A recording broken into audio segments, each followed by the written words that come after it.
Summer, and it is day 13 of my 50 to 50. It's just a little challenge I kind of put together for myself for the 50 days leading up to my 50th birthday.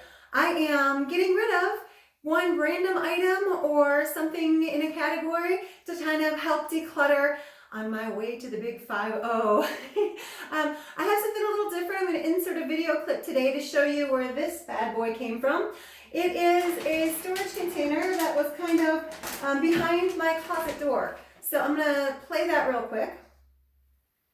Okay, I don't know how well you can see this, but right behind my closet door, kind of as it opens, I've got this little organizational storage thingy that's kind of housing a bunch of flip-flops or other shoes that I've kind of forgot are even there. So this definitely needs to be pulled out and gone through.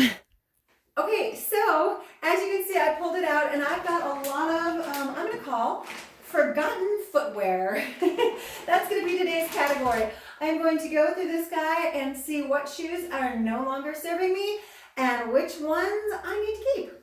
So thanks for joining me on the channel. Hopefully you are getting a little motivation, seeing some stuff that I'm going through. Please like, comment, share, subscribe. You know the deal. And you'll see day 14 very soon. Spoiler, it might have to do with this. Thanks.